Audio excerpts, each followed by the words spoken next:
Guys welcome back to my new blog. ಇವತ್ತು ನಮ್ಮ blog ನಮ್ಮ ಜಿಮ್ ಒಳಗಿರುತ್ತೆ.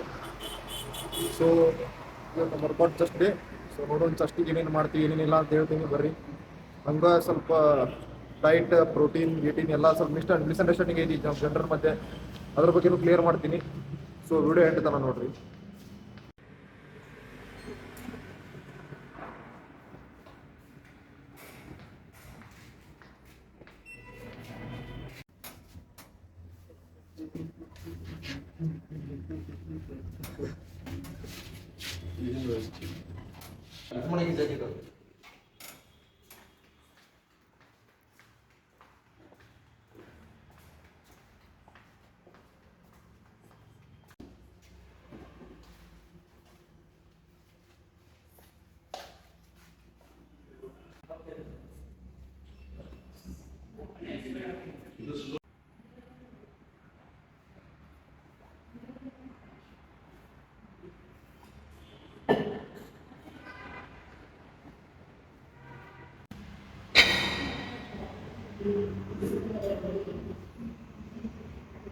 ಸ್ವಲ್ಪ ಇವತ್ತು ಜಸ್ಟ್ ಇರೋದ್ರಿಂದ ಸ್ವಲ್ಪ ಜಸ್ಟಿಗಾಗಿ ವಾರ್ಮಪ್ ಮಾಡೋದು. ಸ್ಟಾರ್ಟ್ ಮಾಡೋದಕ್ಕೆ ಮುಂಚೆ ಒಂದು ವಾರ್ಮಪ್ ಸ್ಟಾರ್ಟ್ ಮಾಡಬೇಕು. ಯಾಕಂದ್ರೆ ವಾರ್ಮಪ್ ನಮ್ದು ಮೈಂಡ್ ಮಸಲ್ ಎರಡೂ ಆಮೇಲೆ ಅಕ್ಲಿಯೇಟ್ ಮಾಡ್ತೈತಿ. ನಮ್ಮ ವರ್ಕೌಟ್ ಮಾಡೋದಕ್ಕೆ ವಾರ್ಮ್ ಮಾಡ್ತೈತಿ. ಜಸ್ಟ್ ಇರೋದ್ರಿಂದ ಜಾಸ್ತಿ ವೇರಿಯೇಷನ್ ಮಾಡೋಲ್ಲ. ಸ್ವಲ್ಪ ಜಸ್ಟ್ ಸ್ವಲ್ಪ ಸ್ಮಾಲ್ ಅಮೌಂಟ್ ಆಫ್ ಶೋಲ್ಡ್ರಿಗೆ ವರ್ಕೌಟ್ ಮಾಡ್ತೀವಿ.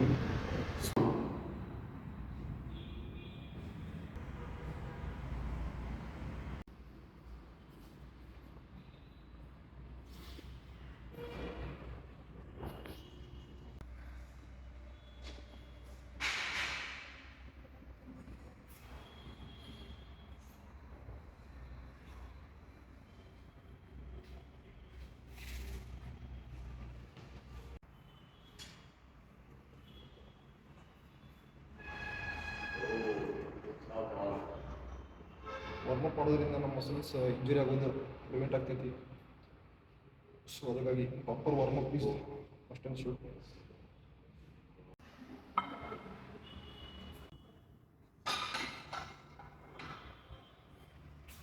ನಾನು ರೆಸಿಪಿ ಸ್ಟಾರ್ಟ್ ಮಾಡೋದು ಇನ್ಕ್ಲೈನ್ ಚೆಸ್ಟ್ ಪ್ರೆಸ್ ಅಂದ್ರೆ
ನಾವು ಈಗ ನೋಡಿದಂಗೆ ಪ್ಲೇಟ್ಸ್ ಇನ್ಕ್ರೀಸ್ ಆಗ್ತಾ ಹೋಗ್ತದೆ.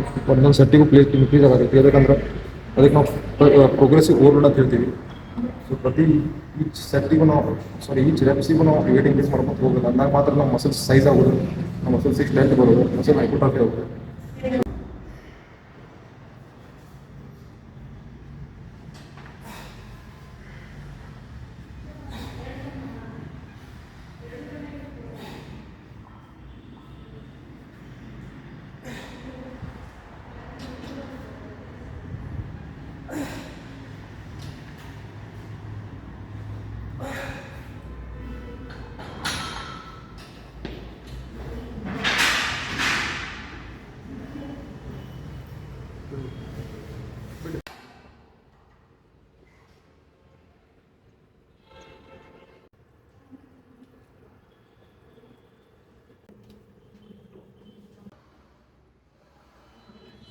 ಸೊ ನೀರಷ್ಟು ಸಾಕಾಗಲ್ಲ. ನಾವು ಇದ್ರೊಳಗೆ ಎಲೆಕ್ಟ್ರೋಲೈಟ್ ಹಾಕೊಂಡು ಕುಡಿದ್ರಿಂದ ನಮ್ಮ ಬಾಡಿ ಒಳಗೆ ಕಳೆದು ಹೋಗಿದ್ರಂತ ಕಳೆದು ಏನು ಇರ್ತಿರಲ್ಲ, ಮ್ಯಾಗ್ನೀಸಿಯಮ್ ಅಥವಾ ಪೊಟ್ಯಾಸಿಯಮ್ ಅಥವಾ ಕ್ಯಾಲ್ಸಿಯಮ್ ಅಥವಾ ಅದು ಮತ್ತೆ ನಮ್ಮ ಬಾಡಿ ಸಿಗ್ತೈತಿ.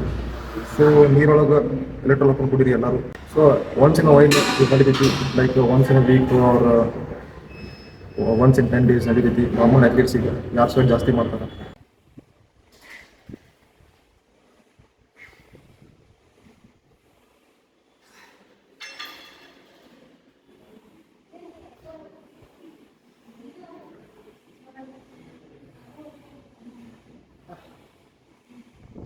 ಇವಾಗ ನಮ್ಮ ಚೆಸ್ಟಿಂದ ಲೋವರ್ ಪಾರ್ಟ್ ಟ್ರೈನ್ ಆಯ್ತು.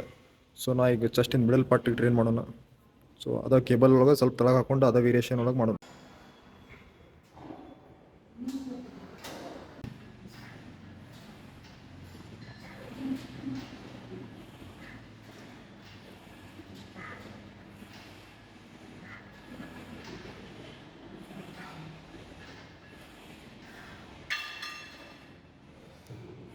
ಸೊ ಇದು ನನ್ನ ಸ್ಕ್ವೀಸ್ ಆಗುತ್ತೆ. ಸ್ವಲ್ಪ ಚೆಸ್ಟ್ ಸೆಂಟರ್ ಪಾರ್ಟಿಗೆ ಏನೈತಲ್ಲ ನನ್ನ ಸ್ಕ್ವೀಸ್ ಆಗಬೇಕು. ಮತ್ತು ಈ ವರ್ಕೌಟ್ ಏನೈತಲ್ಲ ನಮ್ಗೆ ಪ್ರಾಪರ್ ಸ್ವಲ್ಪ ಜನ ಏನು ಮಾಡ್ತಾರೆ, ಸ್ವಲ್ಪ ಜನ ಮ್ಯಾಲೆ ಮಾಡ್ತಾರೆ, ಸ್ವಲ್ಪ ಜನ ಹಿಂಗೆ ಕೆಳಗೆ ಮಾಡ್ತಾರೆ. ಕರೆಕ್ಟ್ ನಮ್ಮ ಚೆಸ್ಟ್ ಲೆವೆಲ್ ಏನು ಲೈನ್ ಇರ್ತಲ್ಲ, ಚೆಸ್ಟ್ ಲೈನ್ ಕರೆಕ್ಟ್ ನಮ್ಮ ಚೆಸ್ಟ್ ಲೈನ್ ಗಂಟೆ ಬರಬೇಕು. ಆಮೇಲೆ ಸ್ಕ್ವೀಸ್ ಮಾಡಬೇಕು ಅಂತ ಅಷ್ಟೇ ಎಫೆಕ್ಟ್ ಆಗ್ತಿದೆ ಎಕ್ಸಸೈಸ್. ಸೊ ಭಾಳ ಜನ ಕೇಳ್ತಿರ್ತಾರೆ ನಾವು ಅಂದ್ರೆ ಮಸಲ್ ಸ್ಟ್ರೆಂತ್ ಹೆಂಗೆ ಇನ್ಕ್ರೀಸ್ ಮಾಡೋದು, ಮಸಲ್ ಸೈಜ್ ಹೆಂಗೆ ಇನ್ಕ್ರೀಸ್ ಮಾಡೋದು, ಮಸಲ್ನ ಹೈಪೋಟ್ರೋಫಿ ಅಂದ್ರೆ ಮಸಲ್ಸ್ ಹೆಂಗೆ ದಪ್ಪ ಮಾಡ್ಕೊಳ್ಳೋದು. ಸೊ ಇದಕ್ಕೆಲ್ಲ ಒಂದೇ ರೀಸನ್ ಏನಂದ್ರೆ ಪ್ರೋಗ್ರೆಸಿವ್ ಓವರ್ಲೋಡ್. ಈ ಪ್ರೋಗ್ರೆಸಿವ್ ಓವರ್ಲೋಡ್ ಅಂದ್ರೆ ಏನಂದ್ರೆ ನಾವು ಮಸಲ್ಸ್ಗೆ ಹೆಂಗೆ ನಾವು ಟ್ರೈನ್ ಮಾಡ್ತೀವಿ, ಲೈಕ್ ಮಸಲ್ಸ್ಗೆ ನಾವು ಪ್ರೋಗ್ರೆಸಿವ್ಲಿ ಇನ್ಕ್ರೀಸ್ ಅಂದರೆ ಇಂಟೆನ್ಸಿಟಿ ಇನ್ಕ್ರೀಸ್ ಮಾಡಬೇಕು ನಾವು ವರ್ಕೌಟ್. ಸೊ ಇವತ್ತು ಎಕ್ಸಾಂಪಲ್ ಕೊಡ್ತೀನಿ, ಇವತ್ತು ನಾವು ಚೆಸ್ಟ್ ಪ್ರೆಸ್ಸಿಂದು 5 kg 5 + 10 kg ಚೆಸ್ಟ್ ಪ್ರೆಸ್ ಮಾಡಿದ್ದೀವಿ. ಅದರ ನೆಕ್ಸ್ಟ್ ಸೆಷನ್ ಒಳಗೆ ನಮ್ಮ 10 kg ಇದ್ದಿದ್ದು 20 kg ಮಾಡಬೇಕು. ಮತ್ತು ಅದು ನೆಕ್ಸ್ಟ್ ಸೆಷನ್ ಒಳಗೆ 30 kg. ಈಗ ಲೈಕ್ 10 kg ನಮಗೆ ಯೂಸ್ ಟು ಇಟ್ ಆಗಬೇಕು, ನಾವು ಮಸಲ್ಸ್ ಅದಕ್ಕೆ ಈಸಿಯಾಗಿ ಮಾಡ್ಕೋಬೇಕು. ಇವತ್ತು ನಾವು ಕಷ್ಟ ಆಗಿದೆ ಅಂದ್ರೆ ಈಸಿಯಾಗಿ ಆಗೋ ಮಟ್ಟ ಆ ವರ್ಕೌಟ್ ಮಾಡಬೇಕು. 10 kg ಹಾಕ್ಕೊಂಡು ಲೈಕ್ ಅದು ಈಸಿ ಆದ್ಮೇಲೆ ಮತ್ತೆ ನಾವು 20 kg ಮೂವ್ ಆನ್ ಆಗಬೇಕು. ಲೈಕ್ 1 to 2 weeks ಒಳಗೆ ಮತ್ತೆ ಇನ್ಕ್ರೀಸ್ ಆಗುತ್ತೆ ವೇಟ್. ಯಾಕಂದರೆ ಇನ್ಕ್ರೀಸ್ ಆಗ್ಕೊಂಡು ಹೋಗೋದಂದ್ರೆ over of period of months ನಮ್ದು ಮಸಲ್ ಕೆಪಾಸಿಟಿ ಜಾಸ್ತಿ ಆಕೈತಿ, ಮಸಲ್ ಸ್ಟ್ರೆಂತ್ ಜಾಸ್ತಿ ಆಕೈತಿ, ಮಸಲ್ ಹೈಪೋಟ್ರೋಫಿ ಆಕೈತಿ, ಮಸಲ್ ನಮ್ಮ ದಪ್ಪ ಸೈಜ್ ಆಗೋದು, muscle same rate period of ಇಯರ್ಸಿಗೆ ಮಾಡೋದು. ಸೊ ಇದೊಂದು ರೀಸನ್ ಆಕೈತಿ ನಮ್ಮ ಮಸಲ್ ಸ್ಟ್ರೆಂತ್ ಮತ್ತು ಮಸಲ್ ಸೈಜ್ ಬರೋದು. ಸೊ ಗೈಸ್ ಚೆಸ್ಟಿಗೆ ಇವಾಗ 3 ವೇರಿಯೇಷನ್ಸ್ ಆಯ್ತು, ಲೈಕ್ ಇನ್ಕ್ಲೈನ್ ಚೆಸ್ಟ್ ಪ್ರೆಸ್, ಆಮೇಲೆ ಕೇಬಲ್ ಫ್ಲೈಸ್, ಆಮೇಲೆ ಡಂಬಲ್ ಪ್ರೆಸ್. ಸೊ ಇವಾಗ ಚೆಸ್ಟ್ ಟ್ರೈನ್ ಆಗಿದ್ರಿಂದ ಸ್ವಲ್ಪ ಸ್ಮಾಲ್ ಅಮೌಂಟ್ ಆಫ್ ನಮ್ಮದು ಶೋಲ್ಡರ್ ಮತ್ತು ಟ್ರೈಸೆಪ್ಸ್ ಟ್ರೈನ್ ಆಗೈತೆ. ಸೊ ಹಂಗಾಗಿ ನಾವು ಸ್ವಲ್ಪ ಲೈಟ್ ಆ್ಯಂಡ್ ಟಚ್ ಕೊಡೋಣ ಇದಕ್ಕೆ.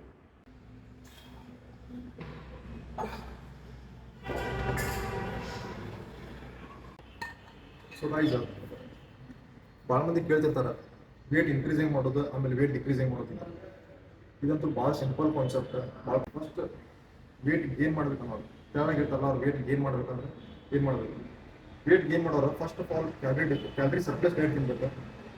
ಆಮೇಲೆ ರೆಗ್ಯುಲರ್ ವರ್ಕೌಟ್ ಅಂತ ಮಾಡಬೇಕು, ಪ್ರಾಪರ್ ರೆಸ್ಟ್ ಮಾಡಬೇಕು, ಪ್ರಾಪರ್ ನ್ಯೂಟ್ರಿಷನ್ ತಿನ್ಬೇಕು. ಸೊ ಕ್ಯಾಲರಿ ಸರ್ಪ್ಲಸ್ ಡಯಟ್ ಅಂದರೆ ಏನಾಗುತ್ತೆ, ನಾವು ವರ್ಕೌಟ್ ಮಾಡೋದಕ್ಕಿಂತ ತಿನ್ನೋದು ಜಾಸ್ತಿ ಇರಬೇಕು. ನಾವೀಗ 100 ಕ್ಯಾಲರೀಸ್ ಎಕ್ಸಾಂಪಲ್ 100 ಕ್ಯಾಲರೀಸ್ ತಿಂದ್ವಿ ಅಂದರೆ 50 ಕ್ಯಾಲರೀಸ್ ಅಷ್ಟು ಬರ್ನ್ ಮಾಡಬೇಕು. ಇನ್ನೂದಕ್ಕಿಂತ ಜಾಸ್ತಿ ಬರ್ನ್ ಮಾಡಿದ್ರೆ ನೀವು ಯಾವತ್ತು ವೇಟ್ ಗೇನ್ ಆಗಲ್ಲ. ಆಮೇಲೆ ಸೊ ಅದೇ ವಾಯ್ಸ್ ವರ್ಸ ಏನಂತ ಕ್ಯಾಲರಿ ಡೆಫಿಸಿಟ್ ಡಯಟ್ ಇದು ಯಾರಿಗೆ ಯೂಸ್ ಆಗ್ತೈತೆ ಅಂದ್ರೆ ದಪ್ಪ ಇರೋರು ತೆಳಗೆ ಯೂಸ್ ಆಗ್ತದೆ. ಕ್ಯಾಲರಿ ಡೆಫಿಸಿಟ್ ಡಯಟ್ನಾಗ ನೀವು ಜಾಸ್ತಿ ವರ್ಕೌಟ್ ಮಾಡಬೇಕು, ಜಾಸ್ತಿ ಕಡಿಮೆ ತಿನ್ಬೇಕು. ಸೊ ಜಾಸ್ತಿ ವೇಟ್ ಜಾಸ್ತಿ ಆಗ್ಬೇಕನ್ನೋರ್ಗೆ ವರ್ಕೌಟ್ ಕಡಿಮೆ ಮಾಡಿರಿ, ಜಾಸ್ತಿ ತಿನ್ನಿರಿ. ವೇಟ್ ಕಡಿಮೆ ಆಗ್ಬೇಕನ್ನೋರ್ಗೆ ಕಡಿಮೆ ತಿನ್ನಿರಿ, ಜಾಸ್ತಿ ವರ್ಕೌಟ್ ಮಾಡಿರಿ. Simple concept.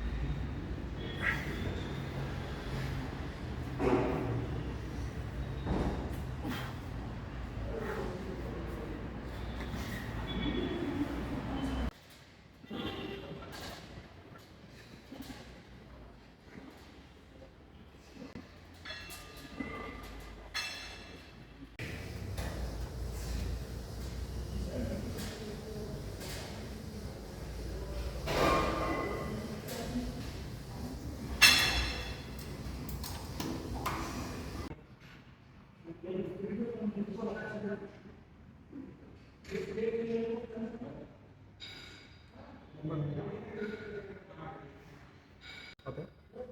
ಸೊ ಗೈಸ್ ಇನ್ನೊಂದು ಮಿಸ್ಅಂಡರ್ಸ್ಟ್ಯಾಂಡಿಂಗ್ ಏನು ಎಲ್ಲರೂ ತಲೆಯಾಗ ಏನೈತಂದ್ರೆ ಪ್ರೋಟೀನ್ ತೊಗೊಂಡ್ರೆ ಎಲ್ಲರೂ ಬಾಡಿ ಮಾಡ್ಬೋದು, ಪ್ರೋಟೀನ್ ತೊಗೊಂಡ್ರೆ ಹಿಂಗೆ ಆಗ್ತೈತಿ, ಸೈಡ್ ಎಫೆಕ್ಟ್ಸ್ ಆಗ್ತೈತಿ, ಏನು ಎಲ್ಲ ಸುಳ್ಳು. ಭಾಳ ಅನ್ಎಜುಕೇಟೆಡ್ ಇನ್ಫ್ಲುಯೆನ್ಸರ್ಸ್ ಅಂತಾರೆ. ಸೊ ಪ್ರೋಟೀನ್ ಅಂದರೆ ಏನಂದ್ರೆ protein basic concept, basic example ಹೇಳ್ತೀನಿ ನಿಮಗೆ. ಯಾಕಪ್ಪ ಅಂದ್ರೆ ಅವಾಗ ತರ್ಸ್ಟಿ ಇದ್ದಾಗ ಅವಾಗ ನೀರು ಕುಡಿಬೇಕು. ಇಲ್ಲಪ್ಪ ನಾವು ಬಿಟ್ಟು ಒಂದು ಅರ್ಧ ತಾಸು ಆದ್ಮೇಲೆ 1 ತಾಸು ಆದಮೇಲೆ ನೀರು ಕುಡಿದ್ರೆ ಆಗಲ್ಲ. ಹಂಗೆ ಈ ನಮ್ಮ ಮಸಲ್ಸಿಗೆ ಪ್ರೋಟೀನ್ ಬೇಕು. ಅದೇ ನಾವು ಫುಡ್ ತಿಂತೀವಿ ಅಂದ್ರೆ ಫುಡ್ ನಾವು ತಿಂದ ಮೇಲೆ ಅದು ಡೈಜೆಸ್ಟ್ ಆಗೋಕೆ 1 ಅವರ್ 2 ಅವರ್ ಬೇಕಾಗ್ತೈತಿ. ಅವಾಗ ನೀವು ಪ್ರೋಟೀನ್ ಕೊಟ್ಟು ಹೋಗಬೇಕಿಲ್ಲ. ವರ್ಕೌಟ್ ಆಗಿ ವಿತಿನ್ 30 ಮಿನಿಟ್ಸ್ ಒಳಗೆ ನಮ್ಮ ಮಸಲ್ಸ್ ಪ್ರೋಟೀನ್ ಬೇಕಾಗೈತಿ. ಸೊ ಹಾಗಾಗಿ protein ready to drink protein ಬೇಕೈತಲ್ಲ, ನೀವು ಪ್ರೋಟೀನ್ ಕುಡಿತೀವಲ್ಲ ವೇ ಪ್ರೋಟೀನ್ ಎಲ್ಲ, ಅದನ್ನು ಕುಡಿದ್ಕೊಳ್ಳಿ ಇಮಿಡಿಯೇಟ್ಲಿ ನಮ್ಮ ಮಸಲ್ಸಿಗೆ ಸಪ್ಲೈ ಆಗ್ತೈತಿ. ಅದನ್ನು ಊಟ ಥ್ರೂ ತೊಗೋಬೇಕಂದ್ರೆ ಅಟ್ಲೀಸ್ಟ್ ಒಂದು ಹಾಫ್ ಆನ್ ಅವರ್ 1 ಅವರ್ ಬಿಟ್ಟು ಮೇಲೆ ಪ್ರೋಟೀನ್ ಸಿಗುತ್ತೆ. ಅಲ್ಲಿ ಮಟ್ಟ ಅದು ತೊಗೊಂಡ್ರೆ ಯೂಸ್ ಇಲ್ಲ. ಸೊ ಹಾಗಾಗಿ ನಾವು ಪ್ರೋಟೀನ್ ಇಮಿಡಿಯೇಟ್ಲಿ ಕುಡಿಬೇಕು. ಸೊ ನಮ್ಗೆ ಇಮಿಡಿಯೇಟ್ಲಿ ನಮ್ಮ ವರ್ಕೌಟ್ ಆಮೇಲೆ ಯಾರ್ಯಾರು ಹೆವಿ ಇಂಟೆನ್ಸ್ ವರ್ಕೌಟ್ ಮಾಡ್ತಾರೆ ಅವ್ರಿಗೆ ಮಾತ್ರ ಪ್ರೋಟೀನ್ ಕಂಪಲ್ಸರಿ. ಯಾಕಂದ್ರೆ ಮಸಲ್ಸ್ ಬರ್ನೌಟ್ ಆಗ್ಬಿಡುತ್ತೆ ತೊಗೊಳಿಲ್ಲ ಅಂದ್ರೆ. ಸೊ ಗೈಸ್ ಫೈನಲಿ ನಮ್ಮ ಸೆಷನ್ ಎಂಡ್ ಆಯ್ತು. ಸೊ ನಾವು ಕೊಟ್ಟಿರೋ ಇನ್ಫಾರ್ಮೇಷನ್ ನಿಮ್ಗೆ ಏನಾರು ಲೈಕ್ ಆಗಿತ್ತು ಅಂದ್ರೆ ನನ್ನ ಚಾನಲ್ ಸಬ್ಸ್ಕ್ರೈಬ್ ಮಾಡಿ, ಲೈಕ್ ಮಾಡಿರಿ, ಶೇರ್ ಮಾಡಿರಿ. Thank you.